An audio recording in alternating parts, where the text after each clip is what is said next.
Welcome to Community Health Briefs, where AI hosts share short, clear stories about research shaping healthier futures. Each episode highlights new work from members of the College for Community Health at Montclair State University, showing how ideas connect to the social and structural forces behind health. In short, this is research you can trust, explained by AI in minutes.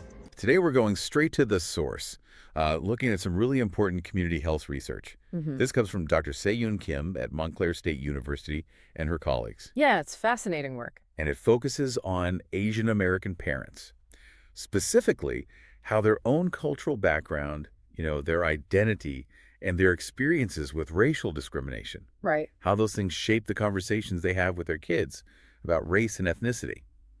Researchers call this RES, racial ethnic socialization.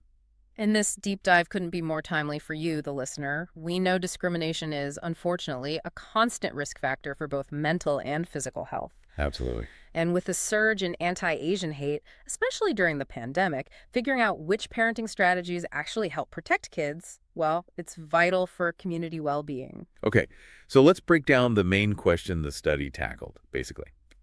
When Asian American parents teach their kids about race, how do their own cultural connections interact with the discrimination they faced? Exactly. And the researchers got specific about those cultural connections. They looked at two things. Right. Acculturation and enculturation. Yeah. Acculturation is about how much a parent connects with sort of mainstream U.S. culture. Okay. And enculturation is how much they connect with and maintain their heritage culture. It's important to see these aren't opposites on a scale. Right. You can be high on both or low on both or mixed. Precisely. They're distinct ways people navigate their identities. So how did they study this? Well, they surveyed 159 Asian American parents. These were mostly highly educated, a mix of foreign-born and U.S.-born, largely Chinese or Taiwanese backgrounds in this sample. Got it.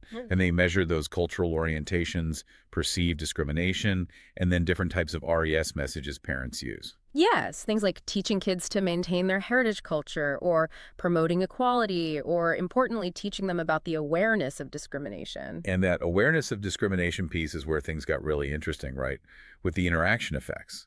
That's where the most significant findings popped up. It's all about teaching kids how and, when to brace for challenges because of their background. So let's unpack those two key insights. First, for parents who are less acculturated, so less connected to mainstream American culture, experiencing discrimination made them significantly more likely to teach their kids about potential discrimination. And you can really see the vulnerability there, can't you? If you're maybe dealing with language barriers or navigating unfamiliar systems. Right. Discrimination might hit harder, feel more threatening. So there's this urgency to warn your child, to prepare them. That makes sense.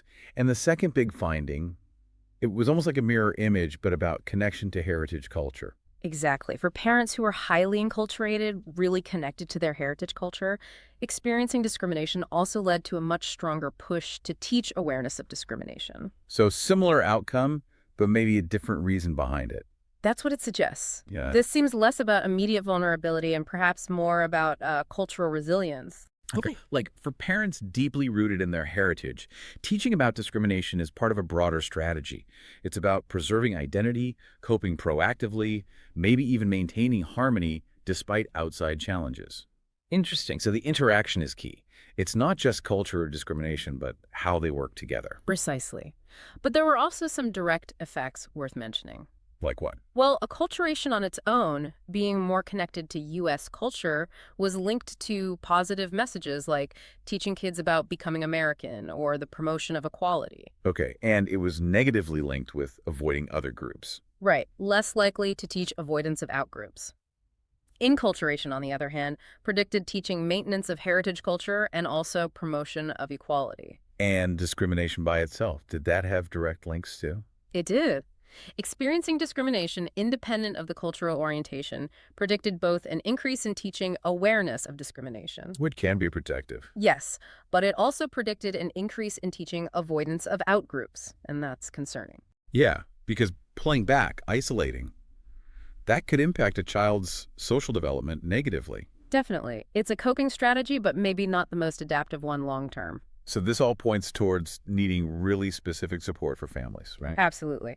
The big takeaway for interventions is that they have to be culturally tailored. You can't use a generic approach. So for families who are maybe less acculturated, Support might need to focus on addressing those vulnerabilities we talked about, maybe connecting them to services, helping navigate institutional barriers, that sort of thing. and for highly enculturated parents. Yeah, there you can build on their existing strengths.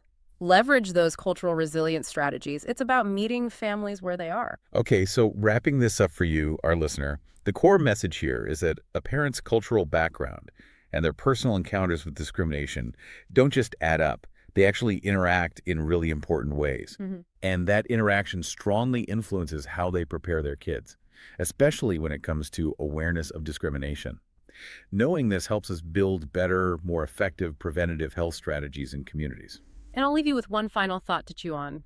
While this model did a good job explaining messages about discrimination awareness, the researchers noted that the message about becoming American, that idea of integrating into U.S. society, wasn't very well explained by just cultural orientation and discrimination alone. Yeah. A lot of the variation, like over 76%, was unexplained. Wow, really? So what might be driving that message then? It suggests other factors might be more powerful there. Things like maybe the specific community context, neighborhood resources, socioeconomic status, or even generational differences between parents and kids. So there's still a lot more to understand about how parents guide their kids' integration into the wider society. Exactly. It's a really important area for future research to explore those broader contextual factors.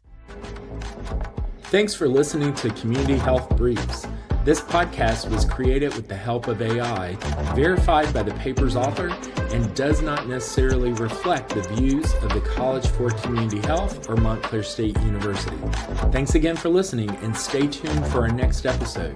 Make sure to subscribe and check us out at www.montclair.edu/CCHL to learn more about us and the amazing work we're doing for community health.